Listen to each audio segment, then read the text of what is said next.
A Bíblia diz em Atos, no capítulo 10, nos versículos de 1 a 48.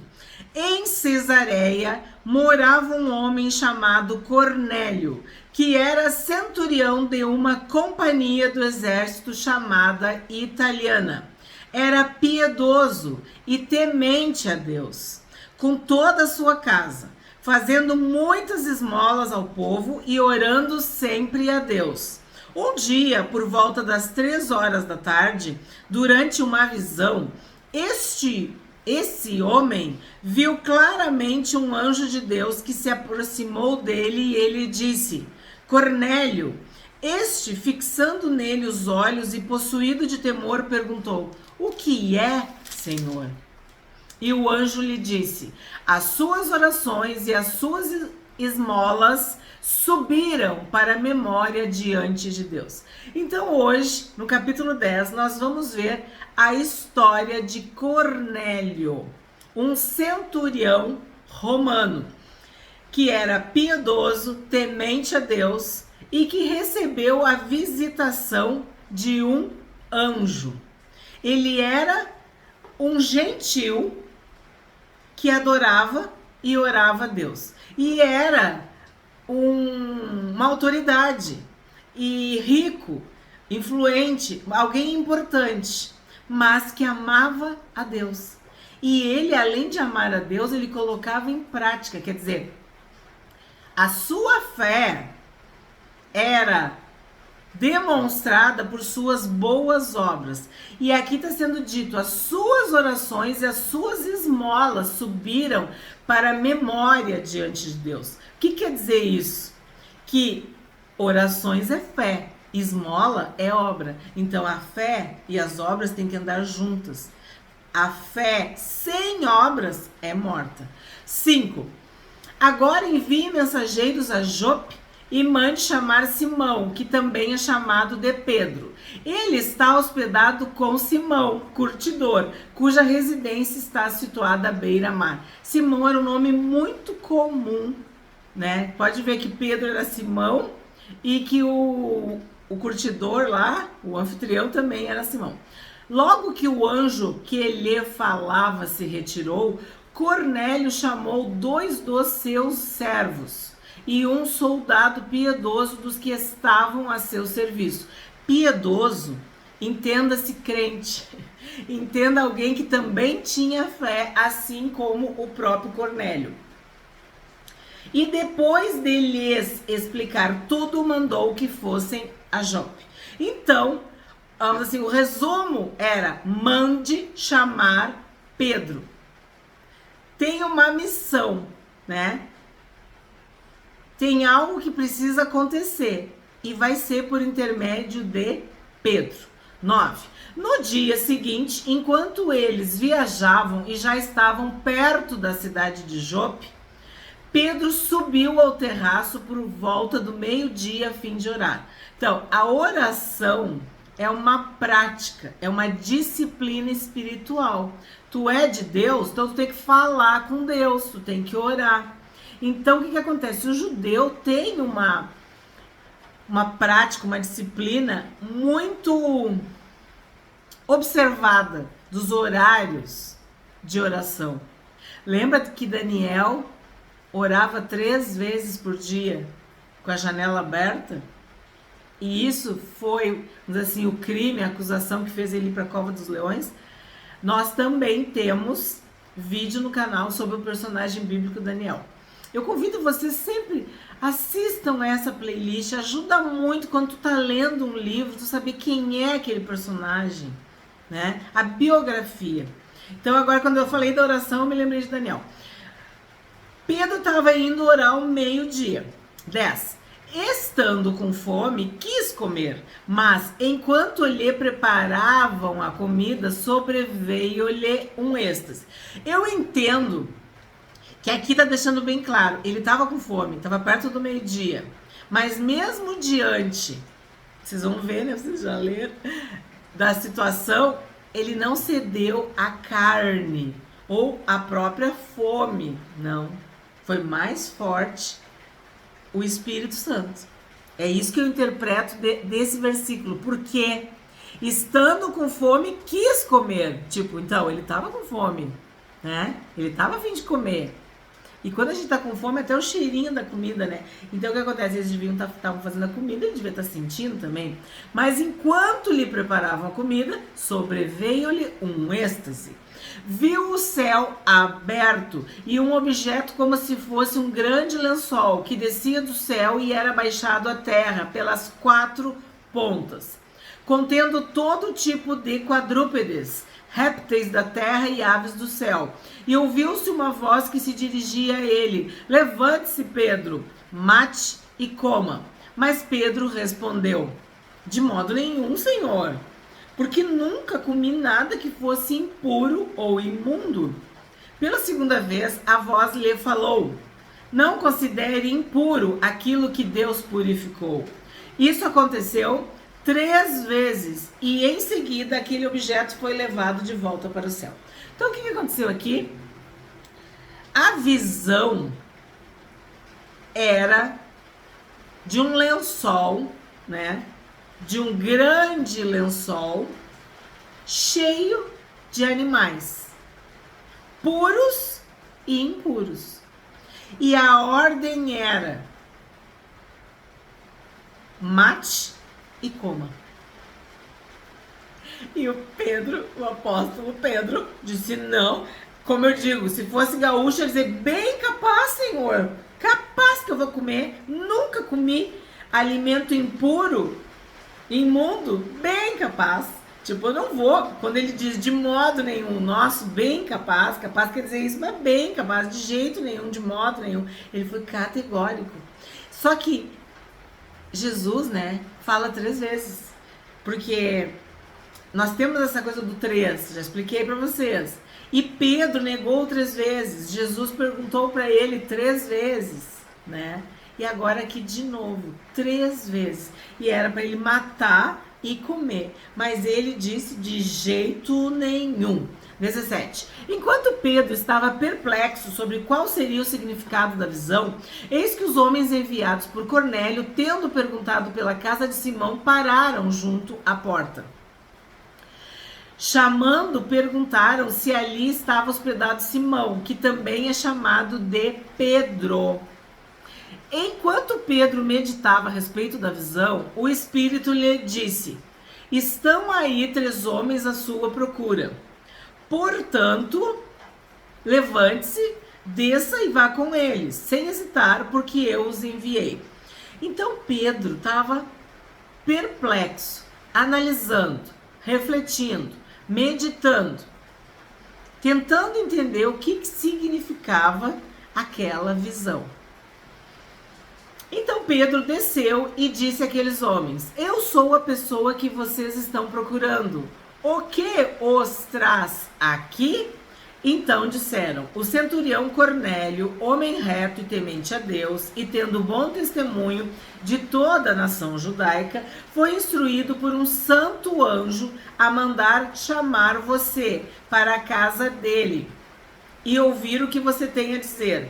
Pedro, então, convidando-os a entrar, hospedou-os. No dia seguinte, Pedro se aprontou e foi com eles.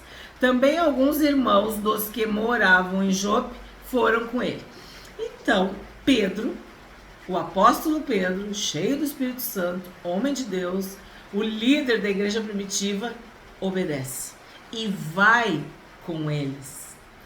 Vai para a casa de Cornélio. Vai para a casa de um centurião romano.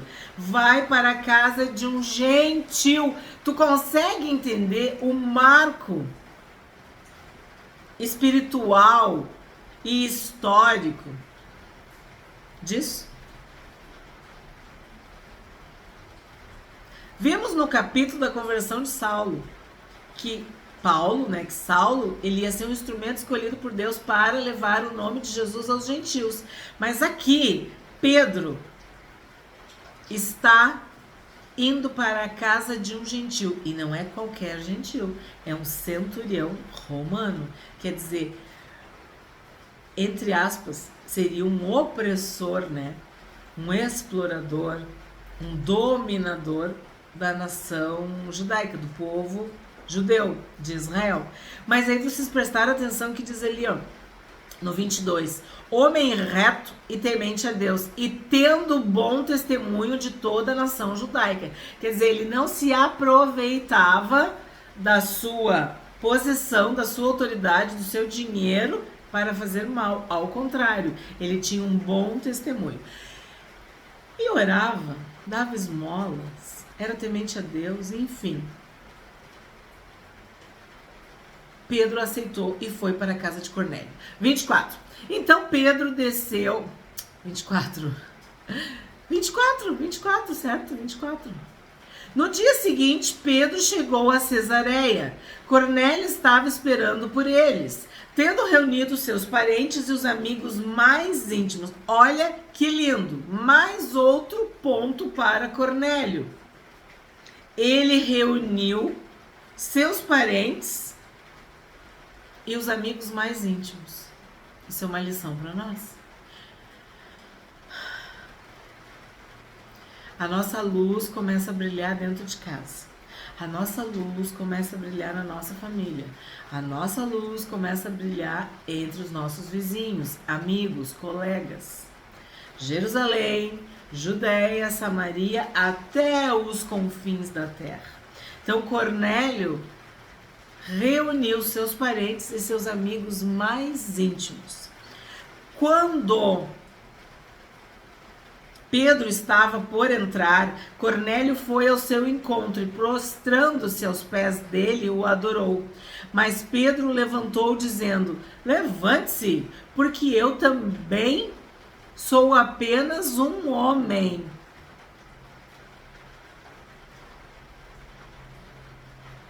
Falando com ele, às vezes eu me perco, né? Falando com ele, Pedro entrou, encontrando muitos reunidos ali, a quem se dirigiu dizendo: vocês bem sabem que um judeu, o que eu falei? Vocês bem sabem que um judeu está proibido de se juntar a um gentil ou de entrar na casa dele. Mas Deus me mostrou que não devo considerar ninguém impuro ou imundo. Por isso, uma vez chamado, vim sem vacilar. E agora pergunto: por que motivo vocês mandaram me chamar? Deus mostrou para Pedro. Lembra que Pedro estava tentando entender, meditar, refletir, analisar a visão? Deus mostrou para Pedro. Quer dizer, Deus ensinou para Pedro. Deus revelou para Pedro que nós não podemos considerar imundo, impuro, aquilo que Deus purificou. Deus me mostrou que não devo considerar ninguém impuro ou imundo. E aí imagina, gente, vocês conseguem entender isso? Um centurião romano se ajoelhar, se prostrar diante de um pescador inculto e iletrado. Se isso não é Deus, se isso não é o Espírito Santo, como é que é o nome disso? Abrir mão da tua glória, da tua honra, da tua autoridade, do teu poder, de tudo, para honrar um homem de Deus. Só que aí tu vê a humildade de Pedro.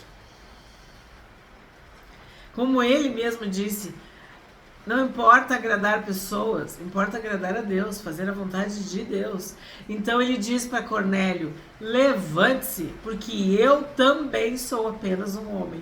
Mas sim, era um homem cheio do Espírito Santo, obediente a Deus. A sombra de Pedro curava. Ele ressuscitou Dorcas. Claro que nós sabemos que não é Pedro. É o Espírito Santo através de Pedro. Mas o vaso era Pedro. E existe vaso para honra e para desonra. Existe vaso para a glória de Deus, que é usado por Deus. Então, tu pode ser um vaso de bênção. Tu pode ser usado por Deus. Pedro foi usado por Deus. E as pessoas estavam reconhecendo. E Cornélio foi se prostrar diante de Pedro. E Pedro disse: eu sou apenas um homem. A gente nunca pode esquecer que nós somos apenas um ser humano. O vaso é de barro. O tesouro é Deus em nós. É o Espírito Santo em nós. Nós somos barro. Mas o tesouro é o Espírito Santo. É Jesus. É Deus. Ele é valioso. Então, aqui a gente vê a humildade de Pedro. 30. Cornélio respondeu: faz hoje 4 dias que, mais ou menos por esta hora, às 3 da tarde, eu estava orando em minha casa.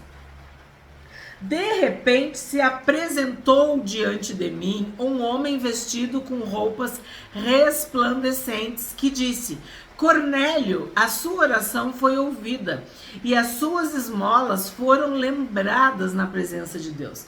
Então, novamente, a fé e as obras, a fé e a prática, a fé e o testemunho. Filhinhos, não amemos só de palavras, mas de atos, de atitude, de comportamento, né? Então, aqui está sendo dito, mais uma vez, a sua oração foi ouvida e as suas esmolas foram lembradas na presença de Deus. Envie, pois, alguém a Jope e mande chamar Simão, que também é chamado de Pedro. Ele está hospedado na casa de Simão, curtidor, à beira-mar. Portanto, sem demora, mandei chamá-lo e você fez muito bem em vir. Agora estamos todos aqui, olha que lindo, na presença de Deus, prontos para ouvir tudo o que o Senhor ordenou a você.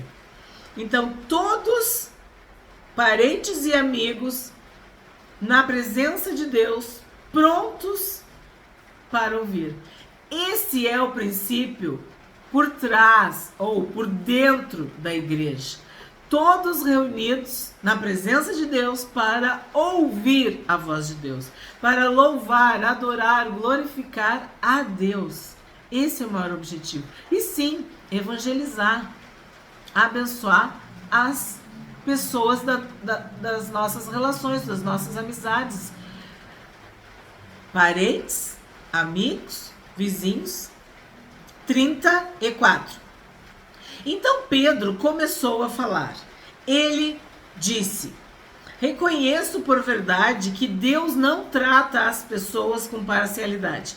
Na outra tradução dizia: Deus não faz acepção de pessoas. Pelo contrário, em qualquer nação, aquele que o teme e faz o que é justo lhe é aceitável. Isso aqui é muito importante para nós. Porque do Gênesis ao Apocalipse, sempre foi para a nossa luz brilhar, sempre foi para que a nossa luz brilhasse diante de Deus e das pessoas. E não importa qual é a pessoa, não importa se ela é estrangeira ou se ela é nativa, não importa se ela é pobre ou se ela é rica, se ela é culta ou se ela é analfabeta, não importa se ela tem condição social, se ela tem autoridade, se ela é escrava, se ela é livre, não importa se é homem, se é mulher, não importa, é ser humano, foi feito, foi criado, foi formado em imagem e semelhança de Deus. E se não encontrar Jesus, vai para o inferno. Seja rico, seja pobre, seja doutor de universidade, seja analfabeto. Não importa. Tu precisa de Jesus para se salvar. Tu precisa de Jesus para ir para o céu. Então Deus, Ele não faz acepção. Ele não trata as pessoas com parcialidade. Porque Deus amou o mundo. Por isso Ele enviou Jesus. Então aqui, Pedro está dizendo, eu sou judeu. E um judeu era proibido de entrar numa casa de um gentil, de comer com um gentil. Nós estudamos no Pentateuco. A gente estudou. Por quê? Porque Deus precisava ensinar a santidade. E eles acabavam se contaminando, casando, se relacionando, seguindo os deuses estranhos. Enfim, a gente viu tudo isso. Então Deus deixou bem claro, é que nem um pai e uma mãe que diz, não, tu não vai na festa, sabe? Tu não é todo mundo, não, tu não vai lá, aquele lugar não serve para ti. Agora, em outras circunstâncias, tu vai falar do amor de Deus, tu vai falar do amor de Jesus, tu vai ser luz. Então aqui Pedro está dizendo claramente, Deus não trata as pessoas com parcialidade. Em qualquer nação, quem o teme e faz o que é justo lhe é aceitável. Tu pode ser um centurião romano, mas se tu amar a Deus, lembra do etíope? Enfim, a Bíblia está cheia de exemplos. O Evangelho chegou até nós somos alcançados por esse Evangelho, por essa palavra.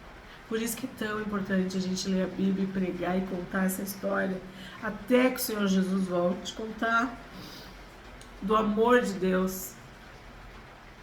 Não importa qual é o país, qual é a nação, qual é a tribo, qual é a raça, qual é a língua, qual é o povo. O que importa é que se é um ser humano, ele precisa ouvir o Evangelho. Essa é a nossa missão.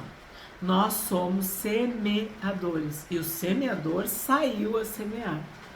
O crescimento é Deus que dá. Quem acrescenta é Deus. O nosso papel é pregar, é semear, é ser luz do mundo e sal da terra. 36. Esta é a palavra que Deus enviou aos filhos de Israel, anunciando-lhes o evangelho da paz por meio de Jesus Cristo. Este é o Senhor de todos.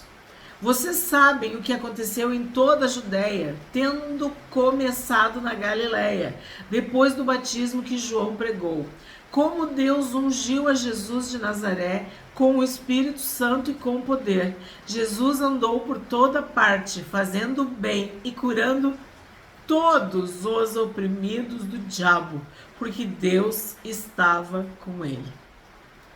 Então, Pedro, com a autoridade de uma testemunha viva, ocular, né? Que viu, ouviu e viveu, ele diz que Jesus andou fazendo o bem, curando os oprimidos do diabo. E o que chama atenção? Todos os oprimidos do diabo.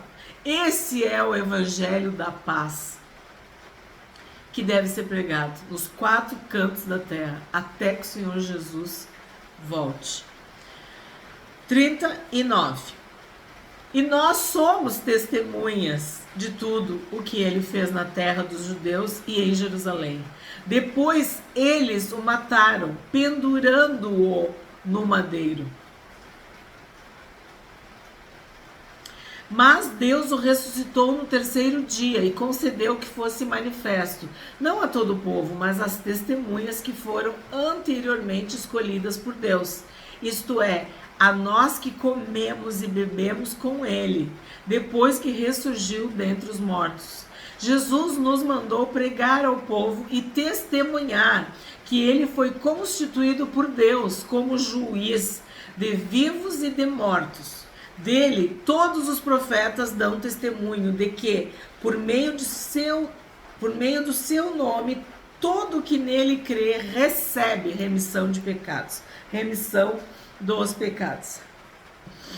Eu me emociono e eu não consigo ler porque daí, né? Por motivos óbvios. Pedro fala o que então? Nós somos testemunhas. E vocês lembram? Momentos cruciais, dramáticos, críticos, importantíssimos. Quem Jesus levava consigo? Pedro, Tiago e João. E nós vimos isso, que Pedro era sócio de Tiago e João. Acredita-se que Tiago e João eram primos de Jesus, que a mãe de Tiago e João, Salomé, era irmã de Maria, mãe de Jesus. Então, Havia uma ligação entre eles. Se tem alguém que pode falar com propriedade que era testemunha, era Pedro. Pedro hospedava Jesus em Cafarnaum. Então, quando ele diz, nós somos testemunhas, ninguém vai poder dizer o contrário. E lembra o que a criada falou? Tu é um deles, tu anda com eles, tu fala que nem eles. Então, Pedro era uma testemunha. E aí, o que eu destaco? Que ele diz que Jesus é juiz de vivos e de mortos. Isso para nós é muito forte. Vimos agora em 1 Tessalonicenses a volta do Senhor Jesus. A primeira vez ele veio como cordeiro, mudo, para ser sacrificado. O Cordeiro de Deus que tira o pecado do mundo. O Cordeiro de Deus que foi morto, imolado, antes da fundação do mundo. Mas quando ele voltar, quando ele regressar, ele volta como leão, o leão da tribo de Judá, para julgar vivos e mortos. 44. Enquanto Pedro falava estas palavras, o Espírito Santo caiu sobre todos os que ouviam a mensagem. O Espírito Santo caiu sobre todos. Então, eles viram, eles perceberam, eles ouviram, eles vivenciaram, eles experimentaram. E o que a gente vive em Cristo, ninguém pode nos tirar. É a nossa experiência pessoal. O Espírito Santo caiu sobre todos. E os fiéis que eram da circuncisão, que tinham vindo com Pedro, admiraram-se, porque também sobre os gentios foi derramado o dom do Espírito Santo. Então aqui tu vê a ignorância, né? Ou talvez o egoísmo também, porque sempre foi para todo mundo. Deus falou para Abraão: em ti serão benditas todas as famílias da terra, todas as nações. Falava de estrelas da areia do mar, quer dizer, uma numerosa multidão, uma numerosa descendência. Mas eles estavam admirados, os da circuncisão. E sim, nós sabemos o que isso significa, né? Em Gálatas é falado sobre os judaizantes, os da circuncisão. Pois eles os ouviam falando em línguas e engrandecendo a Deus. Então o que acontece? Os judeus não entendiam como que os gentios poderiam receber o dom de Deus, o Espírito Santo, se a salvação vem dos judeus, se a aliança foi feita com Israel. E o próprio Senhor Jesus disse: eu vim para as ovelhas perdidas da casa de Israel. Mas o que acontece? O que está acontecendo? Os judeus se convertem, os judeus reconhecem que Jesus é o Cristo, é o Messias, e eles começam a pregar para os próprios judeus e para os gentios, para os estrangeiros, para os outros povos, para as outras nações. Porque a palavra sempre foi línguas, raças, povos, tribos. Em qualquer lugar, em qualquer nação, se converter, se torna filho de Deus, filha de Deus. E sim, eles foram cheios do Espírito Santo, começaram a falar em línguas e engrandecer, louvar, exaltar a Deus. Será que alguém poderia recusar a água e impedir que sejam batizados estes, que assim como nós receberam o Espírito Santo? Então, tu te converteu, tu tem que te batizar nas águas e com o Espírito Santo. 48. E ordenou que fossem batizados em nome de Jesus Cristo. Então lhe pediram que permanecesse com eles por alguns dias. Então houve salvação, houve arrependimento, vida eterna, nascimento, nova vida, a fé em Deus, a fé em Jesus, o dom do Espírito Santo, e houve batismo. Foram batizados em nome do Senhor Jesus.